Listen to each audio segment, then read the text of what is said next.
റാണിയ P K invite ചെയ്തിട്ടുണ്ട്. Okay, ഞാൻ ഈ ഡിറാണിയുടെ കാര്യം പറയാൻ വേണ്ടി അല്ല മുകളിലേക്ക് വരുന്നത്. വെറുതെ വന്ന് പരിചയമായിട്ട് വേറെ എന്തൊരു ടോപ്പിക്ക് മെയിൻ ആയിട്ട് പറയാൻ നിൽക്കുകയാണോ? ഇല്ല, നമ്മള് ഒരു അങ്ങനെ ഒരു ടോപ്പിക്കായിട്ട് വെച്ചിട്ടില്ല.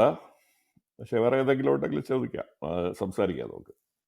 ഓക്കെ, ജോണി സാറ് സംസാരിച്ചപ്പോ ഒരു ഗ്യാപ്പ് നമുക്ക് ഈ ആർക്കിയോളജിക്കലി ഈ സ്റ്റോൺ ഏജ് അവിടെ നിന്ന് അല്ലെങ്കിൽ പാലിയോളത്തേക്ക് നിന്ന് മിസോളിത്തിലേക്കൊക്കെ പോകുമ്പോൾ ഒരു ഗ്യാപ്പ് ഇന്ത്യൻ ഹിസ്റ്ററിയിൽ ഉണ്ടെന്നൊക്കെ പറഞ്ഞിരുന്നു. പക്ഷെ ഞാൻ അതിനെ പറ്റിയൊക്കെ നോക്കിയപ്പോൾ അങ്ങനെയൊന്നും കാണാൻ കഴിയുന്നില്ല. എനിക്കത് ഓർമ്മയില്ല. നമ്മള് അങ്ങനെ കാഷ്വലി സംസാരിച്ചുകൊണ്ടിരുന്നപ്പോൾ പറഞ്ഞതായിരിക്കും. വാസ്തവത്തിൽ നിലവിലില്ല. ആർക്കിയോളജിയിൽ നമുക്ക് ഗ്യാപ്പ് ഇല്ലെന്ന് വേണമെങ്കിൽ പറയാം. നമുക്കൊരു കണ്ടിന്യൂറ്റി നമുക്ക് കാണാൻ സാധിക്കും. അതെ, ഞാൻ നോക്കിയപ്പോൾ അങ്ങനെയാണ് കാണുന്നത്. വളരെ ഈ ഹോമിനിൻ സ്പീഷീസുകൾ ഉണ്ടായിരുന്ന അതേ ഏരിയയിൽ ഈ തമിഴ്നാട്ടിലെ അത്തിറമ്പക്കം, പിന്നെ കർണാടകയിലെ ജ്വാലാപുരം, പിന്നെ രാജസ്ഥാനിലെ ബഗോർ, മധ്യപ്രദേശിലെ ഭീംബേട്ക, ഇവിടെയൊക്കെ ഹോമിനിൻ സ്പീഷീസുകൾ തൊട്ട് ഈ ഹോമോസാപ്പിയൻ വരെ കണ്ടിന്യൂസ് ഹാബിറ്റേഷൻ ഉള്ളതായിട്ടാണ് കാണുന്നത്. എവിടെയും ഒരു ഗ്യാപ്പ് ഉള്ളതായിട്ട് കാണുന്നില്ല. ഈവൻ തോബ ഇറക്കിന് ശേഷം പോലും ഒരു ഗ്യാപ്പ് കാണുന്നില്ല എന്നാണ് പറയപ്പെടുന്നത്. Toba volcanic eruption 70,000 years. ആ സമയത്ത് നമുക്ക് ഇവിടുന്ന് എവിഡൻസ് ഉണ്ട്, ആ എറപ്ഷൻ്റെ എവിഡൻസ് ഉണ്ട്. ആ സമയത്ത് മനുഷ്യർ ജീവിച്ചിരുന്നതും സ്റ്റോൺ ടൂൾസിൻ്റെ എവിഡൻസ് ഉണ്ട്. കണ്ടിന്യൂസ് ആയിട്ട് ലൈഫ് തുടർന്നായിട്ടാണ് ഈ ജ്വാലാപുരം എന്നൊക്കെ പറയുന്ന സ്ഥലത്തുള്ള തെളിവുകൾ കാണിക്കുന്നത്. അപ്പൊ എവിടെയാണ് ഒരു ഗ്യാപ്പ് ഉള്ളത്? ഗ്യാപ്പ് എന്ന് പറഞ്ഞു കഴിഞ്ഞാൽ കൂടുതലും ഒരു പർട്ടിക്കുലർ സ്ട്രക്ചർ ഓഫ് ഹിസ്റ്ററി അല്ലെങ്കിൽ പർട്ടിക്കുലർ ഫ്രെയിം വർക്കിൽ നമ്മൾ ഫിറ്റ് ചെയ്യാൻ നോക്കുമ്പോൾ, അതായത് especially western archaeology, western history, basically അവരുടെ ഒരു കൺസ്ട്രക്റ്റഡ് ഹിസ്റ്ററി ഉണ്ട്. ആ ഹിസ്റ്ററിയുമായിട്ട് താരതമ്യപ്പെടുത്തുമ്പോൾ നമുക്ക് ഗ്യാപ്സ് ഉണ്ടെന്ന് തോന്നും. അതല്ലാതെ ഇപ്പം നമ്മൾ മേജർ ഗ്യാപ്സ്, ഇപ്പം നമ്മൾ പറയുന്ന ഒരു മേജർ ഗ്യാപ്പ് എന്ന് പറഞ്ഞു കഴിഞ്ഞാൽ ഇൻഡസ് വാലി സിവിലൈസേഷൻ കഴിഞ്ഞിട്ട് വേദിക് സിവിലൈസേഷൻ വരുന്നു. അതിൻ്റെ ഇടയ്ക്കൊരു ഗ്യാപ്പ് ഉണ്ടെന്ന് പറയും. പക്ഷേ ആർക്കിയോളജിക്കലി നോക്കിക്കഴിഞ്ഞാൽ അവിടെ പോലും നമുക്കൊരു ഗ്യാപ്പ് കാണില്ല. നമുക്ക് മെച്വർ ഹരപ്പ, അതിന് മുമ്പുള്ള ഹരപ്പ, ബിഗിനിങ് ഹരപ്പ പീരീഡിൽ നിന്ന് മെച്വർ ഹരപ്പ പീരീഡ് എന്ന് പറയുന്ന സമയത്ത് നിന്ന് ലേറ്റ് ഹരപ്പ പീരീഡ് കഴിഞ്ഞ് പോസ്റ്റ് ഹരപ്പ പീരീഡിലേക്ക് പോയി കഴിഞ്ഞാൽ നമുക്കൊരു ആർക്കിയോളജിക്കൽ കണ്ടിന്യൂറ്റിയാണ് കാണുന്നത്. അത് മെറ്റീരിയൽ കൾച്ചറിൻ്റെ ഒരു ഡിസ്കണ്ടിന്യൂറ്റി അവിടെ ഒരിടത്തും കാണാൻ സാധിക്കുന്നില്ല. അതാണ് നമ്മുടെ ഒരു വലിയൊരു പ്രശ്നമായിട്ട് എനിക്ക് തോന്നുന്നത്. ഇവര് എപ്പം ഇവിടെ സിവിലൈസേഷൻ തുടങ്ങി എന്ന് പറഞ്ഞ് ഇന്ത്യയിൽ നോക്കുമ്പോൾ ദർ ഈസ് നോ ബിഗിനിങ്. നമുക്ക് വാസ്തവത്തിൽ ആർക്കിയോളജിയുടെ ബേസിസിൽ നോക്കിക്കഴിഞ്ഞാൽ കണ്ടിന്യൂസ് ആയിട്ട് എവിഡൻസസ് ഉണ്ട്. എപ്പോഴാണ് മേജർ സിറ്റീസ് തുടങ്ങിയത്, ഇപ്പോൾ വാരണസി പോലുള്ള ഉജ്ജയിൻ പോലുള്ള സിറ്റീസിൻ്റെ ആർക്കിയോളജി നോക്കിക്കഴിഞ്ഞാൽ അതിൻ്റെ ഒരു ബിഗിനിങ് നമുക്ക് ഒരു കാലത്തും നമുക്ക് നിർണ്ണയിക്കാൻ പറ്റാത്ത രീതിയിൽ എവിഡൻസുകളുണ്ട്. പക്ഷേ ഒരു റിട്ടൺ എവിഡൻസ്, ആ കിങ്സും ഏത് രാജാവാണ്, ഏത് ഡൈനാസ്റ്റിയാണ് ഭരിച്ചിരുന്നത് എന്നൊക്കെ നോക്കുമ്പോൾ നമുക്ക് കറക്റ്റായിട്ട് പറയാൻ പറ്റില്ലായിരിക്കുക. പക്ഷേ ഇന്ത്യയിൽ വളരെ കാലം നിലനിന്നിരുന്നത് ഈ രാജാവ് ഡൈനാസ്റ്റികളൊക്കെ ഉണ്ടായിരുന്നിരിക്കുക. എല്ലാ കാലഘട്ടത്തിലും ഒരു ചക്രവർത്തിയും മറ്റും ഉണ്ടായിരുന്നിരിക്കുക. പക്ഷേ വാസ്തവത്തിൽ ഭരണം എന്ന് പറയുന്നത് ജനപദങ്ങളായിട്ടാണ് നിലനിന്നിരുന്നത്. ഈവൻ IVCയിലും നമുക്ക് കരുതാൻ പറ്റും, നമുക്ക് റിട്ടേൺ റെക്കോർഡ്സും വേറെ ഒരു എവിഡൻസും ഇല്ല IVCയെ കുറിച്ച് കൂടുതൽ പറയാൻ. But what we can say is that there is ഒരു കോൺഫെഡറേഷൻ ഓഫ് ഡിഫറെൻറ്റ് അഡ്മിനിസ്ട്രേഷൻ എന്നുള്ള രീതിയിലുള്ള ഭരണമായിരിക്കും. അതിനെ നമ്മുടെ പിന്നീട് ഹിസ്റ്ററിയിൽ വരുമ്പോൾ ഒരു 600 BC-യിലൊക്കെ ആയി വരുമ്പോഴാണ് നമ്മൾ ആ ജനപദങ്ങൾ എന്നുള്ളതിനെക്കുറിച്ചുള്ള ആദ്യത്തെ തെളിവുകൾ വരുന്നത്. 600 BC ഒക്കെ ആയി കഴിഞ്ഞപ്പോൾ പലതരത്തിലുള്ള രാജാക്കന്മാരും ഡൈനാസ്റ്റികളെ കുറിച്ചും ഒക്കെ പറയാൻ തുടങ്ങി. നന്ദ ഡൈനാസ്റ്റി, അത് കഴിഞ്ഞ് മൗര്യ ഡൈനാസ്റ്റി ഒക്കെ ഉണ്ടായി. പക്ഷെ അതിന് മുമ്പ് നമ്മൾ നോക്കിക്കഴിഞ്ഞാൽ if you go to earlier periods 1000 BC-യിലൊക്കെ പോയി കഴിഞ്ഞാൽ ജനപദങ്ങൾ, മഹാജനപദങ്ങൾ, ഐ തിങ്ക് അതിൻ്റെ ഒരു കണ്ടിന്യൂറ്റിയാണ് നമുക്ക് അതിന് മുൻപും നമുക്ക് ഏത് രീതിയിലുള്ള ഭരണമാണ് നിലനിന്നിരുന്നത് നോക്കിക്കഴിഞ്ഞാൽ നമുക്ക് അനുമാനിക്കേണ്ടത് ആ രീതിയിലുള്ള കാര്യങ്ങളാണ്. പിന്നെ ജെനറ്റിക്സ് വെച്ച് നമ്മൾ കുറേ വിവാദങ്ങളൊക്കെ 600 BC ഒരു ആക്സിയൽ ഒരു പീരീഡ് എന്ന് പറഞ്ഞിട്ട് ഹരിചേട്ടൻ അതിനെപ്പറ്റി മുമ്പ് സംസാരിച്ചിട്ടില്ലാണ്. പക്ഷെ അതിന് മുമ്പ് 4.2K ഈവന്റ് ഉണ്ടല്ലോ, 4.2K ഈവന്റ്. അത് ഇൻഡസ് വാലി സിവിലൈസേഷന്റെ എന്താ പറയാ, അതിന്റെ ഒരു അവസാനത്തിനും കാരണമായ ഒരു ഈവന്റ് എന്ന് വിശ്വസിക്കുന്നത് 4.2 ഈവന്റ് ആണ് ഇപ്പൊ പൊതുവെ കൺസെൻസസ്. അവിടം തൊട്ട് 600 BC വരെ നമുക്കൊരു പുകയാണ്. എങ്ങനെ പിന്നെ അവിടുന്ന്, പക്ഷെ നമുക്ക് ഈ 4.2 ഈവന്റ് നടക്കുന്ന സമയത്ത് 600 BC-യിൽ എല്ലാ തോട്ട് പ്രോസസ്സുകളും ഏതാണ്ട് അവിടെയൊക്കെ ഉണ്ടായിരുന്നു എന്നൊക്കെ വേണമെങ്കിൽ നമുക്ക് വിശ്വസിക്കാനുള്ള തെളിവുകളുണ്ട്. ഈ ദേവ്നാഥ് പട്നായിക്കിന്റെ ആ ഒരു ജെയിൻ പീസ്, ആ ഒരു പീസ് എന്ന് പറയുന്ന അല്ലെങ്കിൽ ശാന്തി എന്ന് പറയുന്ന ആ ഒരു കൺസെപ്റ്റ് ഇൻഡസ് മോട്ടീഫുകളിൽ ഉണ്ടെന്നുള്ള ആ ഒരു ബുക്ക് ഹരിചേട്ടനും കണ്ടിരുന്നോ? ദേവ്നാഥ് പട്നായിക്കിന്റെ ആ ബുക്ക് ഞാൻ വായിച്ചിട്ടില്ല, ബട്ട് കുറെ ലേഖനങ്ങൾ വായിച്ചിട്ടുണ്ട്. ഓക്കെ. അപ്പൊ ഒരു കണ്ടിന്യൂറ്റി ഫ്രം ഈ late Indus valley to 600 BC draw ചെയ്യാൻ പറ്റുന്നുണ്ട്. Even from Konkan petroglyphs to 600 BC. അതെ അതെ, കൊങ്കൺ പെട്രോഗ്ലിഫ്സും സോറി, ഒരു മിനിറ്റ്. താഴെ ഒരു ഹാൻഡ് റൈസ് ഉണ്ട്. ഞാൻ ഇൻവൈറ്റ് കൊടുത്തിട്ടുണ്ടായിരുന്നു. കൊങ്കൺ പെട്രോഗ്ലിഫ്സ് 600 BC ഒരു കണ്ടിന്യൂറ്റി കിട്ടുന്നുണ്ട് എന്നുള്ള ഒരു അഭിപ്രായം പൊതുവെ പറയുന്നുണ്ട് ആൾക്കാർ. അത് 8000 BC അല്ലേ രത്നഗിരി, 10,000 years എന്നൊക്കെയാണ്. ഡിഫറെന്റ് 30,000 BC വരെ സ്റ്റാർട്ടിങ് പറയുന്നുണ്ട് പെട്രോഗ്ലിഫ്സിന്റെ.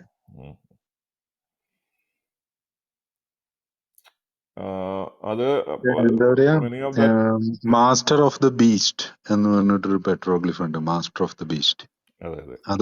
അത് അങ്ങനെ തന്നെ ഹാരപ്പൻ സീലിലും ഉണ്ട്. അതെ, 2 ടൈഗേഴ്സിന് പിടിച്ച് മാറ്റുന്ന അതൊരു ഒരു ഒരു ഫേമസ് മോട്ടീഫാണ്. വെസ്റ്റ് ഏഷ്യ, സുമേറിയൻ, ഈജിപ്തിൽ എല്ലാം കാണുന്നത്. ചിലയിടത്ത് 2 ഫാൽക്കൺസിനെയാണ് പിടിച്ചു മാറ്റുന്നത്.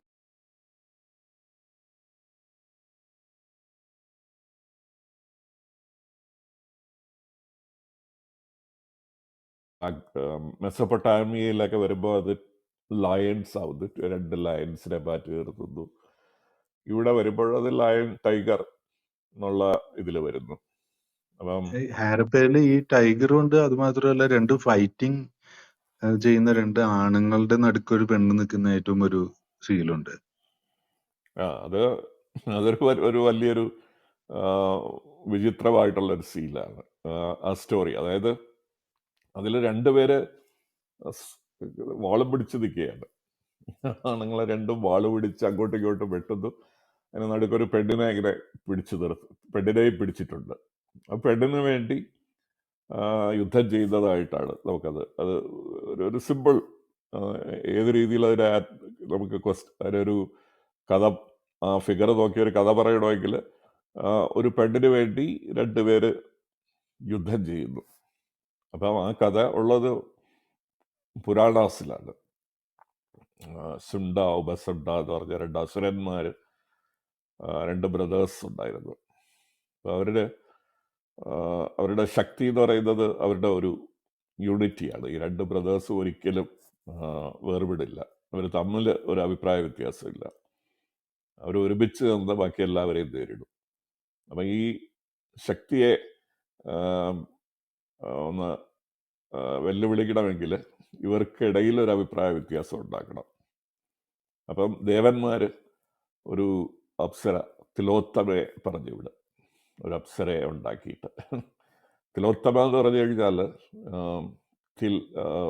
തില്ലെന്ന് പറഞ്ഞു കഴിഞ്ഞാൽ ആറ്റം, ഒരു കടുകുമണി എന്നുള്ള ഒരു പാർട്ടിക്കിൾ, സ്മോളസ്റ്റ് പാർട്ടിക്കിൾ എന്നുള്ള അർത്ഥത്തിലാണ്. അങ്ങനെയുള്ള ഒരു സ്മോളസ്റ്റ് പാർട്ടിക്കിൾ പോലും ഹൈലി ബ്യൂട്ടിഫുൾ ആണ് എന്നുള്ള അർത്ഥത്തിലാണ് തിലോത്തമ എന്നുള്ള പേര്. ഇവൻ ഓരോരോ അംശവും ഹൈലി ബ്യൂട്ടിഫുൾ ആണ് എന്നുള്ള അങ്ങനെ ഒരു ഒരു ഒരു എക്സ്ട്രീംലി ബ്യൂട്ടിഫുൾ ആയിട്ടുള്ള ഒരു ഗേളിൻ്റെ, ഒരു സ്ത്രീയെ ഇവരുടെ ഇടയിലേക്ക് വിടുന്നു. അപ്പോൾ ഇവരുടെ അന്നു വരെയുള്ള യോജിപ്പിൽ കോട്ടം തട്ടുന്നു. അങ്ങനെ ഇവർ അങ്ങോട്ടും ഇങ്ങോട്ടും ഈ പെണ്ണിന് വേണ്ടി കലഹിക്കാൻ തുടങ്ങുന്നു, പിന്നെ വാളെടുത്ത് വെട്ടുന്നു. അങ്ങനെ ഇവർ രണ്ടുപേരും നശിച്ചു പോകുന്നു. അതാണ് കഥ. ആ കഥ പുരാണങ്ങളിലുണ്ട്. അത് 12ാം സെഞ്ചുറി AD അത് വളരെ ഭംഗിയായിട്ട് നമ്മുടെ കംബോഡിയയിലെ അങ്കർ വാട്ടിൽ അത് ചിത്രീകരിച്ചിട്ടുണ്ട്. ഈ ഇൻഡസ് വാലിയിലും ചിത്രീകരിച്ച അതേ കാര്യം കുറച്ചുകൂടെ ആർട്ടിസ്റ്റിക് ആയിട്ട് നമുക്ക് കംബോഡിയയിൽ കാണാൻ സാധിക്കും. പല ക്ഷേത്രങ്ങളിലും നമ്മുടെ പിന്നീട് വന്നിട്ടുള്ള 12ാം നൂറ്റാണ്ട് 10ാം നൂറ്റാണ്ടിലേക്കുള്ള ഇത്തരത്തിലുള്ള ചിത്രങ്ങൾ കാണാൻ സാധിക്കും. അതൊരു വലിയൊരു ഇതാണ്. അതുപോലെ വേറൊരു സീലുണ്ട്. ഒരാളൊരു മരത്തിൻ്റെ, ഇൻഡസ് വാലിയിലെ സീലാണ്. ഒരാളൊരു മരത്തിൻ്റെ മുകളിലിരിക്കുകയാണ്. താഴെ ഒരു പുലി, ഒരു ടൈഗർ, വ്യാഘ്ര ഇങ്ങനെ നിൽക്കുന്നു. ഇയാൾ മുകളിലിരിക്കുന്നു.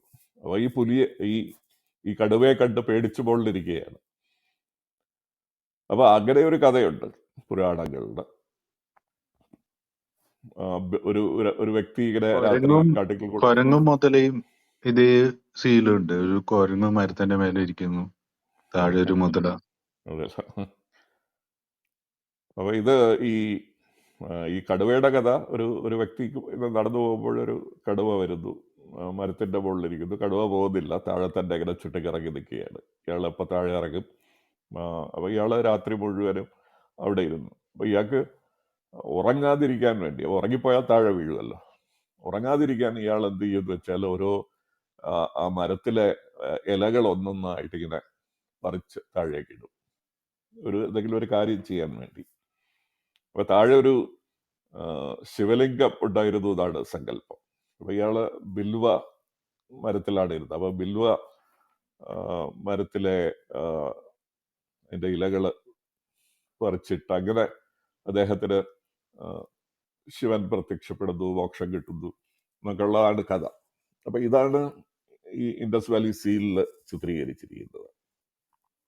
അങ്ങനെ അതല്ലാതെ വേറെ സിമ്പിൾസ് ഉണ്ട്. ഇപ്പൊ ഇൻഡസ് വാലിയുടെ സ്ക്രിപ്റ്റ് നമുക്ക് റീഡ് ചെയ്യാൻ പറ്റിയിട്ടില്ലെങ്കിലും അതിൽ പല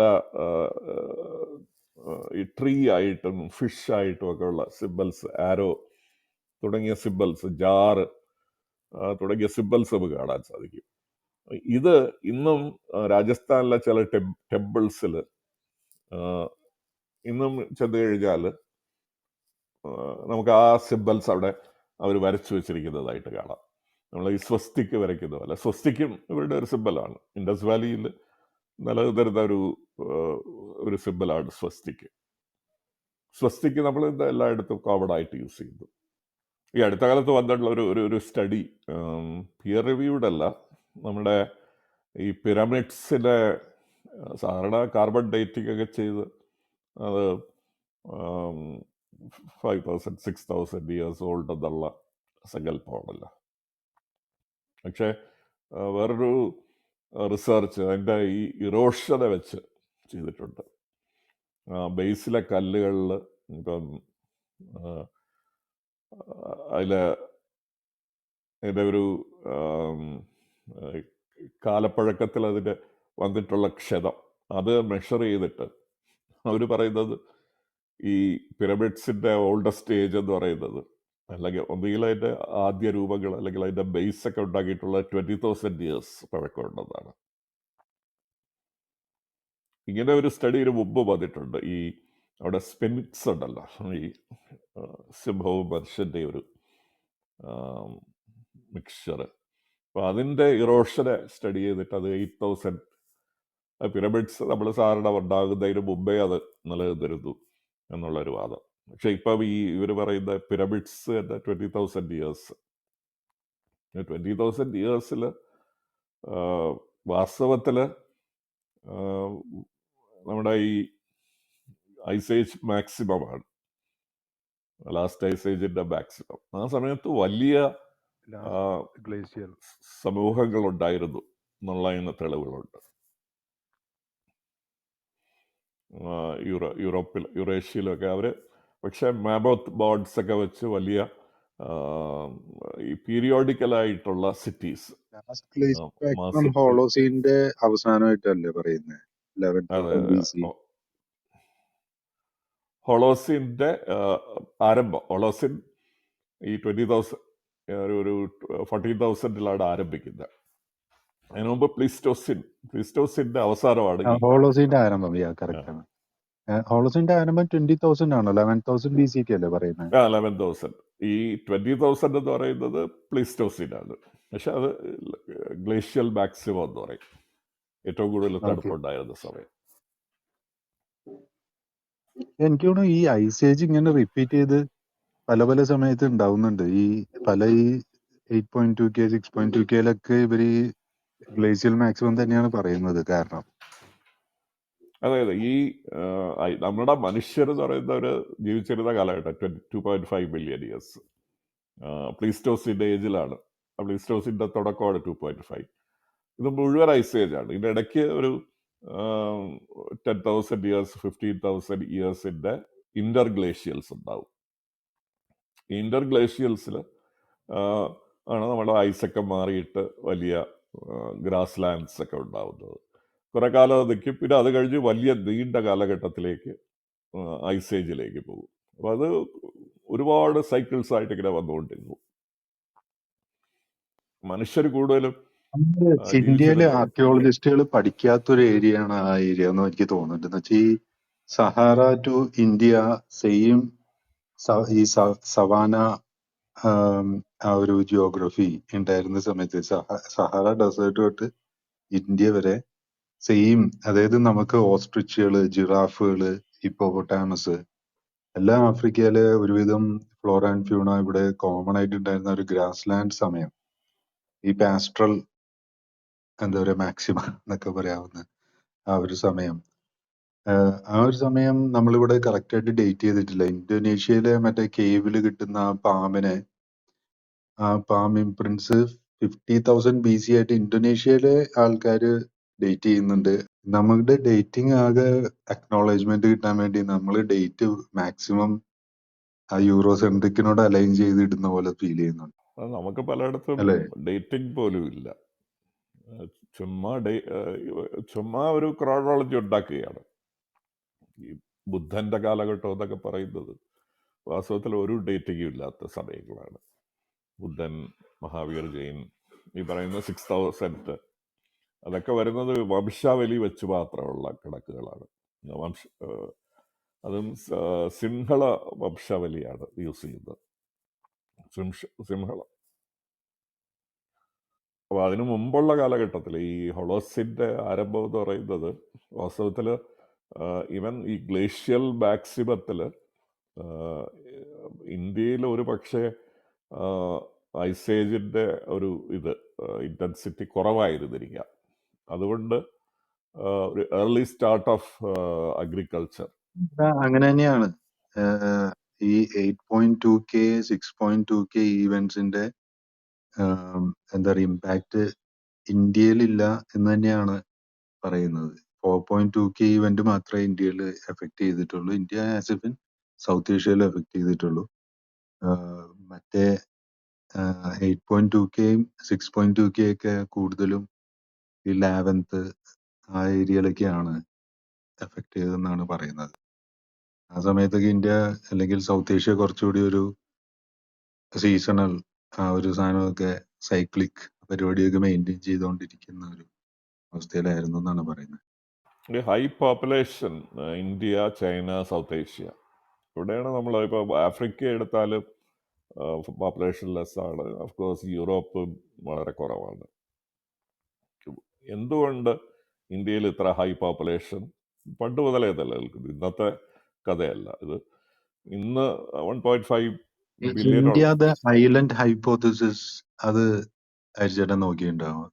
അതൊരു ഭയങ്കര ഇൻട്രസ്റ്റിംഗ് ആയിട്ടുള്ള ഒരു സാധനമാണ്. ഈ ഹൂഫ്ഡ് ഫുഡ് മാമൽസിന്റെ ഫസ്റ്റ് ഇവല്യൂഷൻ നടക്കുന്നത് ഇന്ത്യയിലാണ്.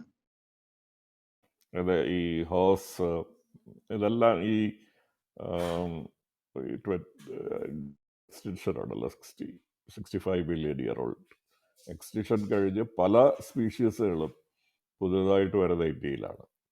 മാമൽസ്, പ്രൈമേറ്റുകൾ വന്ന് മാമൽസിൻ്റെ ഒരു ആധിപത്യം ഉണ്ടാകുന്നത് ഒന്നാണ്. പ്രൈമേറ്റ്സിൻ്റെ ഇത് ഇപ്പോൾ ഒരു പ്രധാനപ്പെട്ട ഒരു മനുഷ്യൻ്റെ എവല്യൂഷനിലേക്ക് വരുമ്പോൾ ഒരു ഒരു ഒരു സ്റ്റഡി ഉണ്ട്, ഒരു റിവ്യൂ പേപ്പർ. ഇപ്പം നമ്മളെല്ലാം ആഫ്രിക്കയിലാണ് ഒറിജിനൽ എന്തെങ്കിലും പറയുന്നുണ്ടെങ്കിലും ഇപ്പം അത് കുറച്ച് മാറ്റം വന്നിട്ടുണ്ട്. ഔട്ട്സ്റ്റാൻഡിങ് ഇമ്പോർട്ടൻസ് ഓഫ്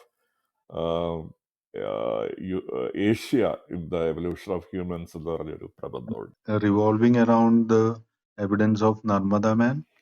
നർമ്മദ മാത്രമല്ല, അതിനു മുമ്പും പല സ്പീഷീസുകൾ വരുന്നുണ്ടല്ലോ, ഹോമോനിയൻസ്. നർമ്മദ മാനൊക്കെ ആകുമ്പോൾ ഹോമോ എറക്ടസോ ഹോമോസെപ്പിയൻസോ ആകുന്ന ഒരു ഇതാണ്. അതിനു മുമ്പും പല സ്പീഷീസുകൾ, അവളെ ഈ രാമാപിത്തേക്കസ്, ശിവാപിത്തേക്കസ്, അങ്ങനെയുള്ള ശിവാലിക് ഹിൽസിലെ ഫോസിൽസ് ആണോ? അതെ, ശിവാലിക് ഫോസിൽസ്. ടിബറ്റിലെ ഫോസിൽസ് കിട്ടും, നമുക്ക് ചൈനയിലെ ഫോസിൽസ് കിട്ടും. ഓക്കെ, പക്ഷെ അതെല്ലാം ഈ ഹോമോ എഡിൻബർജിൻസിന്റെ ഹോമോസാപ്പിയൻ ആവാതെ പോകുന്ന എക്സ്റ്റിങ്ക്റ്റ് ആയിട്ടുള്ള ബ്രാഞ്ചില് അതെന്നൊക്കെയാണല്ലോ പറയുന്നത്. അതൊക്കെ ഈ നമ്മുടെ ഈ സ്പീഷ്യസുകൾ എന്ന് പറയുന്നത്, സ്പീഷിയേഷൻ എന്ന് പറയുന്നത് ഒരു ആർട്ട് ഓഫ് പോസിബിലിറ്റിയാണ്. കിട്ടുന്ന എവിഡൻസ് വെച്ച് നമ്മൾ സ്പീഷ്യസുകളെ ഉണ്ടാക്കുന്നു, അത് എക്സ്റ്റിൻറ്റ് ആകുന്നു എന്നൊക്കെ പറയുന്നത്. മോർഫോളജിക്കൽ സ്ട്രക്ചറൽ ഡിഫറൻസസ് ഉണ്ട് പല ഫോസിൽസും തമ്മിൽ. അപ്പോൾ അതിൻ്റെ ചില സ്റ്റാറ്റിസ്റ്റിക്സ് ഒക്കെ എടുത്തിട്ട് നമ്മൾ ഒരു പർട്ടിക്കുലർ സ്റ്റാൻഡേർഡ് ഡിവിഷനിൽ കൂടുതൽ വ്യത്യാസം ഉണ്ടാകുമ്പോൾ നമ്മളതിനെ വേറൊരു സ്പീഷ്യസ് ആയിട്ട് മാറ്റുന്നു. അതിലപ്പുറം നമുക്ക് എവിഡൻസുകൾ കൂടുമ്പോൾ ചിലപ്പോൾ ആ സ്റ്റാൻഡേർഡ് ഡിവിഷൻ കുറഞ്ഞതായിട്ട് വരും. ഡിഫറൻസസ് അത്ര ഇല്ല എന്ന് തോന്നും. ചിലപ്പോൾ ഈ എന്താണ് ഈ എവിഡൻസ് സാമ്പിളിങ് ഒരു എററായിട്ട് നമുക്ക് പലപ്പോഴും കാണാം. അപ്പം അത് മാത്രമല്ല, ഇപ്പം നമ്മൾ ജനറ്റിക് സ്റ്റഡി കുറച്ചുകൂടെ വ്യാപിപ്പിക്കുമ്പോൾ ഏൻഷ്യൻ്റ് ഡി എൻ എ, നമ്മളിപ്പോൾ thousands of ancient D N A നമുക്കിന്ന് അവൈലബിൾ ആണ്. ഈ thousands of ancient D N എയിൽ നോക്കുമ്പോൾ അവിടെ പല പഴയ മോഡൽസിലും പല പ്രശ്നങ്ങളുണ്ടെന്ന് തോന്നുന്നു. നിയന്ത്രതാൽസ് ഡിസപ്പിയർ ചെയ്തു എന്ന് പറഞ്ഞു. നമ്മൾ ആദ്യം കരുതിയിരുന്നത് ഹോമോസേപ്പിയൻസ് അവരെ ആക്രമിച്ച് അവരെ എക്സ്റ്റെൻഡ് ആക്കി കളഞ്ഞു എന്നാണ്. പിന്നീടാണ് നമ്മൾ മനസ്സിലാക്കുന്നത് എല്ലാ ഹോമോസേപ്പിയൻസിലും നിയന്ത്രതാൽസിൻ്റെ ഡി എൻ എ ഉണ്ട്.